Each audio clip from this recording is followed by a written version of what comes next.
21절부터 너는 이방 나그네를 압제하지 말며 그들을 학대하지 말라. 너희도 애굽 땅에서 나그네였음이라. 너는 과부나 고아를 해롭게 하지 말라. 내가 만일 그들을 해롭게 함으로 그들이 내게 부르짖으면 내가 반드시 그 부르짖음을 들으리라. 나의 노가 맹렬함으로 내가 칼로 너희를 죽이리니 너희의 아내는 과부가 되고 너희 자녀는 고아가 되리라. 내가 만일 너와 함께한 내 백성 중에서 가난한 자에게 돈을 구워주면 너는 그에게 채권자 같이 하지 말며 이자를 받지 말 것이며 내가 만일 이웃의 옷을 전당 잡거든 해가 지기 전에 그에게 돌려보내라. 그것이 유일한 옷이라. 그것이 그의 알몸을 가릴 옷인즉 그가 무엇을 입고 자겠느냐. 그가 내게 부르짖으면 내가 들으리니 나는 자비로운 자임이니라. 아멘. 지난주에 이어서 율례 얘기를 계속하고 있습니다. 율례 얘기를 하고 있는데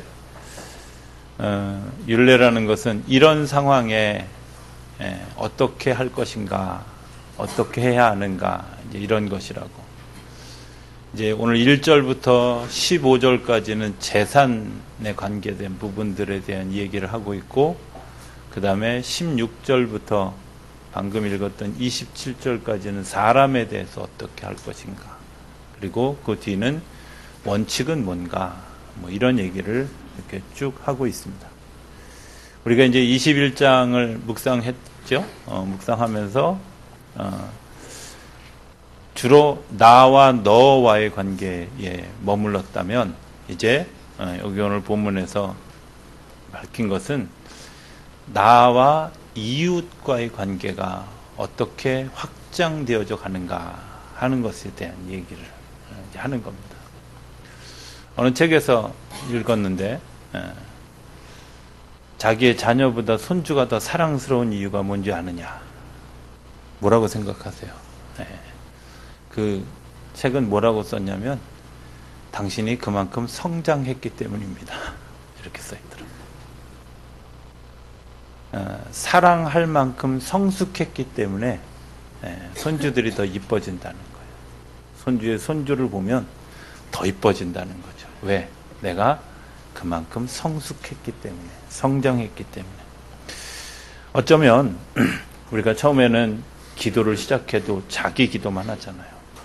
그런데 어느 날 나도 모르게 아파하고 힘들어하는 내 이웃을 위해서 기도하는 일들이 일어나고, 전혀 생각하지 않았는데 정말 그 아픈 사람의 아픔을 같이 공감하는 일들이 일어나게 되어졌다.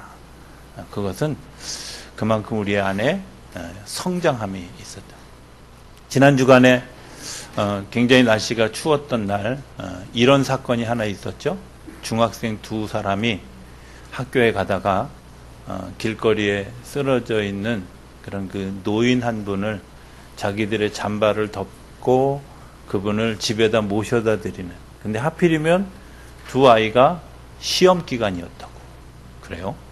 근데 시험에 늦으면서도 불구하고 그 아이들이 그 연세 드신 분을 집에다 잘 모셔드려서 얼어 죽지 않고 살게 되어졌다 하는 그런 그 에피소드 비슷한 그런 기사가 있었습니다. 기자가 인터뷰한 얘기를 하는데 그 인터뷰 중에 아이가 지나가듯이 한 얘기가 제가 이렇게 가슴에 덜컥 걸렸습니다. 그런데 왜 어른들은 그냥 지나갔는지 모르겠어요? 라는 질문이었습니다. 제가 거기다가 제가 그 아이패드로 그거 뉴스 보다가 거기다 이렇게 아이패드에 낙서하듯이 제가 이렇게 썼습니다. 아직 덜 성숙해서 그래.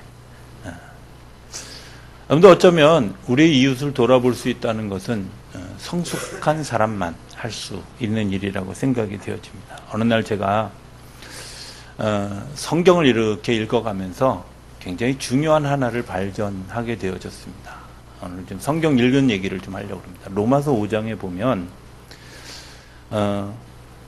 이런 구절이 3절부터 나오는데, 환난을 당한 사람들에 대해서 환난은 뭘 낳는다고요? 인내를 낳고, 인내는 연단을 낳고, 연단은 소망을 낳는다고. 사실은 제가 이렇게 한글 성경을 읽으면서 별로 감흥이 없었어요. 그래서 영어는 뭐라고 썼나 그랬더니 환란이라는 단어를 suffering이라고, 그 다음에 인내라는 단어를 perseverance라고, 그 다음에 연단이라는 말을 캐릭터라고 이렇게 썼습니다. 제가 그 말을 읽으면서 그 캐릭터라는 말에 굉장히 충격을 받았어요. 사람이 야, 저 사람 어떤 캐릭터야? 저 사람 어떤 사람이야? 어떤 유형의 사람이야?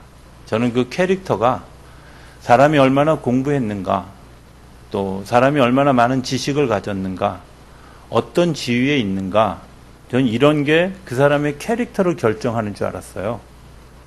근데 그 로마서 5장에 의하면 캐릭터는 어떻게 결정되어지냐면 서퍼링을 잘 인내하는 사람.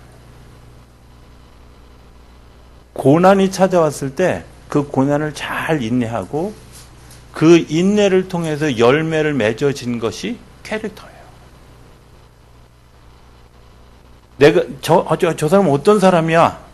저 사람 이런 사람이야? 이런 얘기 하잖아요. 저 사람 캐릭터가 어때? 그 단어가 글쎄 하필이면 그 단어더라고. 근데 정말 놀라운 것은 그런 그 일들이 어디로부터, 사실은 고난에서부터 시작해서 그 고난의 과정을 인내하고 인내한 사람들이 가지는 열매. 그래서 야, 그러면 성경에 이런 사람들이 있을 거 아니냐. 그래서 이제 그 성경의 인물 하나를 이렇게 제가 추적해 갔어요. 구약에는 다니엘이라고 하는 사람이 나옵니다. 충분히 고난을 받는 아픔이 있죠. 어떤 거예요? 일단 포로가 되어졌어요. 그죠? 나라를 잃어버렸습니다. 나라를 잃고 점령당했고 그 중에 꽤 괜찮은 사람들을 데려다가 포로로 잡아갔습니다. 다니엘이 책 이름으로 나오니까 이 사람이 굉장히 유복한 사람인가 보다, 좋은 사람인가 보다 이렇게 생각하기 쉽지만 사실은 전쟁의 포로입니다. 포로로 끌려간 사람이 당연히 겪는 게 뭐겠어요? 고통이죠. 정말 그 고통을 이겨갔던 이야기가 1장부터 6장까지 나오고 7장부터 12장까지는 그가 그런 그 캐릭터를 가지고 하나님께서 주시는 종말에 대한 계시를 7장부터 12장까지를 쭉 열고 하는 거예요. 근데 1장부터 6장까지를 이렇게 보면서 제가 늘 놀란 게 있어요. 1장에 나타나는 다니엘은 이런 모습이에요. 느부갓네살 왕이 자기에게 이제 미션을 주죠. 포로들에게 너희들이 이 바벨론 왕국에서 주는 음식을 잘 먹으면 너희들이 이제 그 바벨론 사람이 되어져 가라 하는 미션을 주는데 다니엘이 그걸 거부합니다. 그리고 나는 내 방식대로, 이스라엘의 방식대로, 유대인의 방식대로 내가 살아가겠습니다. 그래도 당신들보다 낫습니다. 이거를 증명하려고 해요. 그게 1장의 내용이에요. 2장의 내용은 어때요? 2장의 내용은 어느 날 느부갓네살 왕이 꿈을 꿨어요. 그런데 그 꿈을 꾸고 난 다음에 뭐라고 얘기하느냐? 내가 꾼 꿈을 맞추고 해석해라. 세상에 말도 안 되는 얘기잖아요. 근데 어쨌든 그 꾼 꿈을 하나님의 계시를 통해서 해석하고 알아내고 해석하고, 그런데 거기에 되게 결정적인 장면이 나오는데 뭐라고 얘기하냐면 느부갓네살 왕이 내가 너에게 한 고울을 맡겨서 그 고울의 장이 되게 하겠다 이렇게 이야기하니까 다니엘이 뭐라고 얘기하냐면 49절에 보면 우리 친구들 사드락, 메삭, 아벳느고 이 사람들에게도 그런 직위를 좀 허락해 주십시오 하고 요청합니다. 그러니까 이 바벨론 왕국에서 주는 소위 직임, 어떤 그런 뭐 도지사 같은 거, 뭐 이런 것들을 받아들이고 요청도 해요. 3장은 뭐 친구들 얘기니까 다니엘을 얘기할 거 없고 4장에 가면 좀 바뀌는데 느부갓네살 왕이 잘 지내다가 어느 날 교만해졌어. 이 교만해진 것을 하나님이 그에게 꿈으로 계시해 줬어요.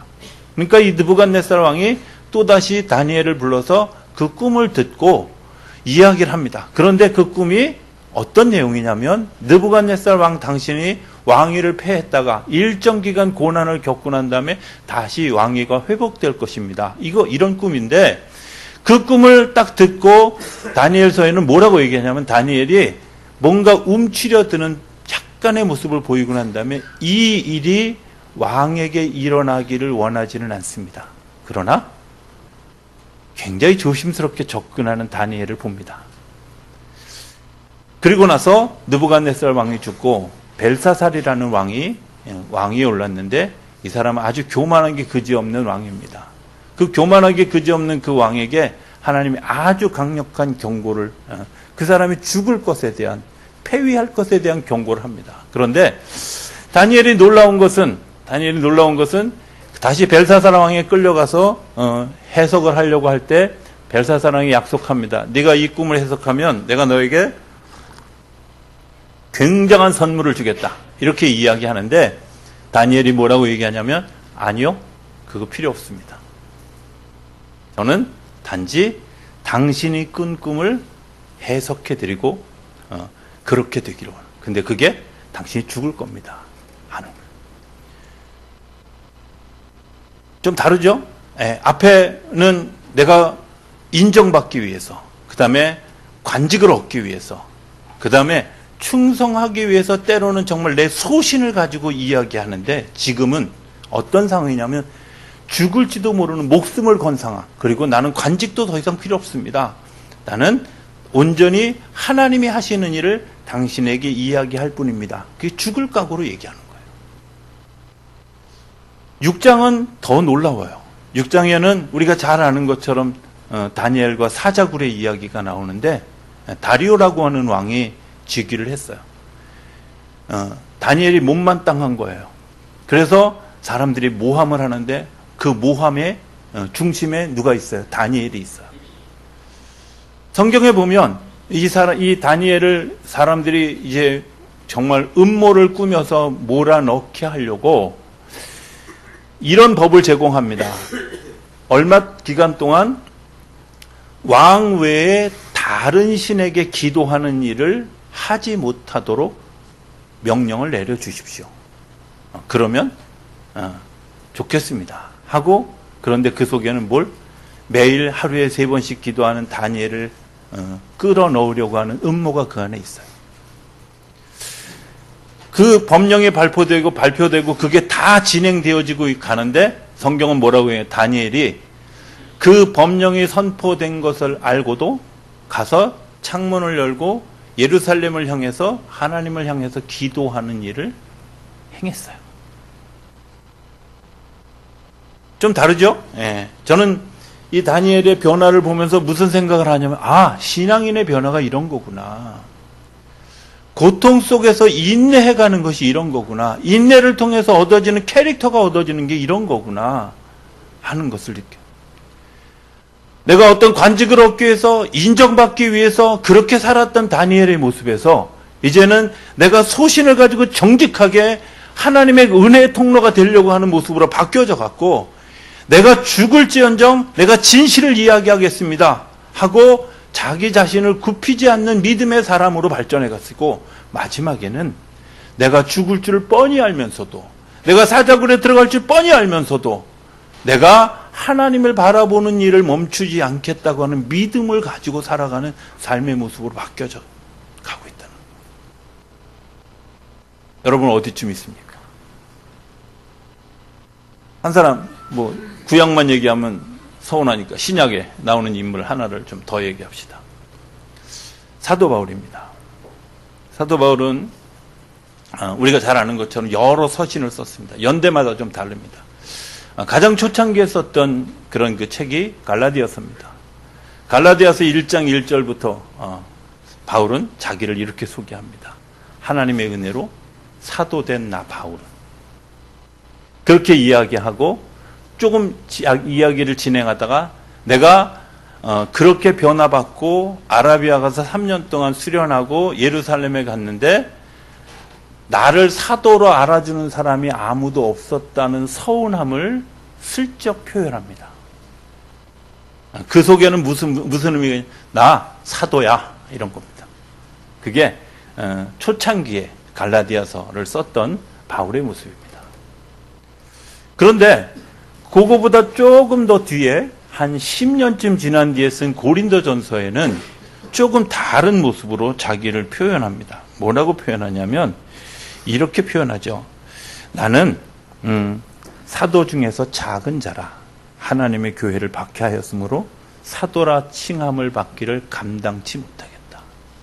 갈라디아서는 나 사도야 이렇게 얘기했다가요. 고린도전서 한 10년쯤 지나서는 자기가 좀 성숙해졌는데 보니까 내가 사도라 칭함을 받기에도 좀 부족한 것 같아. 이런 고백을 하는 거예요. 가장 늦게 쓰여졌던 것이 목회서신인데요. 디모데 전후서인데요. 디모데 전후서에는 뭐라고 자기를 소개하냐면 나는 죄인입니다. 심지어 디모데 후서에는 디모데 전서 2장에는 뭐라고 나는 죄인 중에 괴수입니다. 이렇게 얘기해요. 제가 그 성경을 읽으면서 이런 생각을 했어요. 그냥 굳이 저한테 적용해서 표현하면 야, 나 목사야. 나 양문교회 목사야. 근데 왜 나 안 알아줘? 이렇게 이야기하는 게 갈라디아서야. 하나님이 많은 목사들 중에 나를 택했는데 난 그게 너무 부담스럽고 그럼에도 불구하고 감사하고 내가 정말 최선을 다해서 이 일을 해야 되겠어. 이게 고린도전서예요. 근데 디모데 전후서를 제가 읽다가 제가 이런 생각을 했어요. 난 아직 멀었구나. 아직 인간 되긴 멀었구나. 아직 내가 믿음의 사람이라고 하기엔 부족하구나. 하는 생각을 하게 됩니다. 여전히 나는 아직도 거룩한 목사인 것처럼 그래도 그 목사 중에 그래도 좀 겸손한 사람인 것처럼 그런데 정말 실제는 내가 죄인이고 죄인 중에 괴수라고 하는 사실을 고백하지 못하는 고백할 수 없는 어리석은 자리에 서 있다. 이런 생각을 하게 돼요. 신앙생활을 오래 했습니다. 그런데 그 신앙생활을 오래 한 내가 어떤 캐릭터를 가지고 있는가? 이런 질문을 하게 됩니다. 인내라는 단어를 생각하면서 저는 이런 생각을 해봤습니다. 제가 신학교를 졸업하기 전에 공백이 있었습니다. 이 공백의 기간 동안에 내가 할 일이 없어서 한 게 뭐냐면 성경을 읽기 시작한 거예요. 성경을 어떻게 읽었냐면 일주일에 한 권씩 성경 전체를 거의 일주일이면 다 읽어요. 작정하고 읽으면 성경을 일주일이면 읽습니다. 근데 제가 어려서부터 교회를 다녔기 때문에 성경을 읽을 때 내가 성경을 한번 통독해보리라. 그리고 작정하고 시작을 하죠.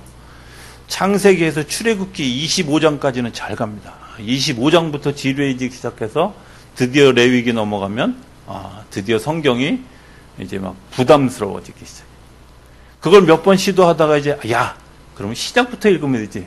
그랬더니 신약에 딱 들어가니까 마태복음 1장부터 계속 무슨 산부인과도 아니고 이렇게 계속 이게 뭐 부담스러워서 어쨌든 짧으니까 넘어갔는데 누가복음 가니까 그 이상은 하는 3장에 들어가니까 막 더 이상 못 가겠더라고. 그 이상이 이상해져서. 그래서 또 읽는 거를 포기하고. 그래서 그 다음엔 무슨 생각을 했냐면 지금 성경 거꾸로 읽자야. 그랬더니 시작했더니 좀 낫더라고. 왜? 요한계시록은 일단 어려운 책이니까 좀 빼고. 그리고 그 앞에서부터 읽으니까 이제 짧잖아요. 다 유다서, 그다음 요한 3서, 요한 1서, 이렇게 2서 이렇게 오니까 짧더라고요. 진도도 잘 나가고 좋다. 제가 처음에 성경을 처음 읽었던 건 사실은 거꾸로 읽기 시작했어요. 이렇게 거꾸로. 근데 어찌됐든 제가 작정하고 성경을 읽기 시작했는데 성경을 얼마나 읽었는지 잘 모르지만 어떤 순간에 보니까 성경을 읽는 그 순간에 제 마음속에 내가 이걸 정말 꼭 읽어야 되겠다 이런 마음. 읽을 때 지루하기도 하고 졸리기도 하고 이해가 안 가는 이야기도 있고 이런 여러 가지 과정들을 거치면서 잠깐 그 과정을 통해서 뭘 배웠냐면 인내라는 걸 배우는 거죠. 인내. 그런데 중요한 건 어느 날 성경이 저한테 말을 걸어오기 시작하더라고요. 아브라함이 저한테 야, 이럴 때는 이렇게 기도하는 게 맞지 않겠니? 소돔과 고모라 성이 이런 상황이 됐는데 이럴 때는 이렇게 기도하는 게 맞지 않겠니? 하고 말 걸어오는 아브라함을 발견하게 되고, 정말 그 하갈과 이스마엘이 쫓겨나가지고 그냥 그 길에서 그 도로에서 정말 자기 삶의 애통함을 경험하는 그때에 하갈과 이스마엘이 느끼는 그 아픔과 고통을 제가 그 성경을 읽는 동안에 느낄 수 있어지더라고요. 인내의 시간이 지나고 나니까, 고통스러운 시간이 지나고 나니까, 그것을 참고 견뎌내니까, 그 견뎌내고 넘어간 그 순간부터 뭔가 다른 것들이, 내가 이전에 느끼지 못했던 새로운 역사들이, 새로운 것들이 내 안에 열려지기 시작해. 아, 이걸 연단이라 그러는 거구나. 근데 그거를 아까 제가 얘기했지만 영어 성경에는 그게 사람의 캐릭터라는 거예요.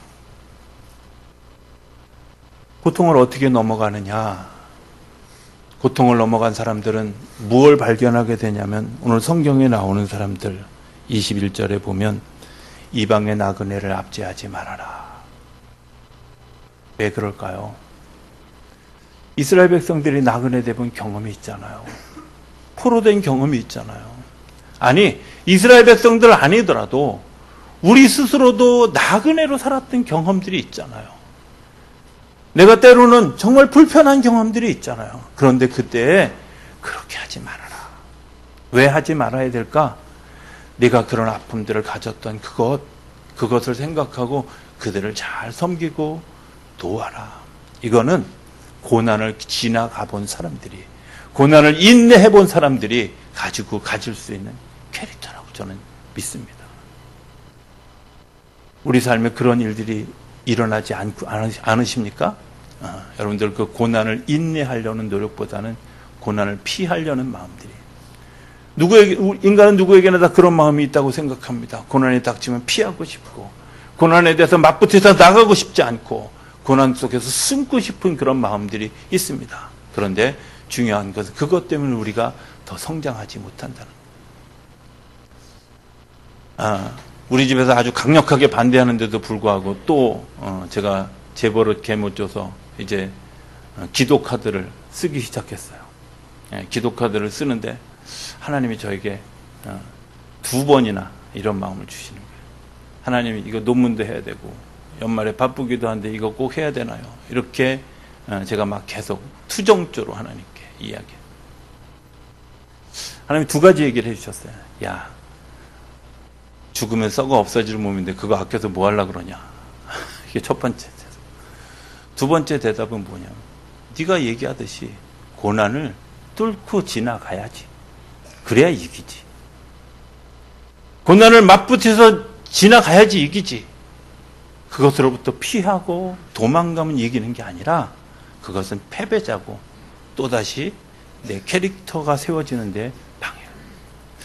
근데 중요한 건 그런 마음이 들고 나니까 하나님이 주시는 일들이 굉장히 빨리빨리 열려가는 그런 경험들을 하게 되죠. 여러분들, 저는 이렇게 생각합니다. 우리가 고난을 경험할 때 그 고난을 어떻게 합니까? 도망가려고 하지 마세요. 피하려고 하지 마세요. 로마서 5장은 더 뒤에 중요한 얘기를 하는데, 그 캐릭터 뒤에 나오는 이야기가, 그 연단을 지나면 연단이 뭘 낳는다고? 소망을 낳는데, 그 소망을 이야기하면서 뭐라고 얘기하냐면, 하나님이 그런 사람들을 통해서 소망을 이루어 간다는 거야. 소망을. 우리 안에 여러분들 소망이 있습니까? 여러분들이 기대하는 바가 있습니까? 여러분들이 정말 하나님을 향해서 기대하는 것들이 있다면 그 기대하는 것들이 어디서부터 이어지느냐? 여러분들이 고난 속에서, 고난을 인내하는 속에서 그 인내를 지나 내가 하나의 어떤 캐릭터가 되어진 그 상황 속에서 하나님이 그 캐릭터가 되어진 그 사람을 향해서 지금도 소망하고 있다는 거예요. 야, 네가 잘했어, 수고했어, 애썼어, 그리고 네가 고생했어, 그리고 네가 이런 일을 할 수 있는 사람이 될 거야. 이런 일을 네가 하게 되지. 하나님이 우리를 통해서 이야기하려고 하는 것은 우리가 이미 소망을 가진 자고, 나를 통해서 하나님이 그 소망들을 이루어 가시려고 한다는 거예요.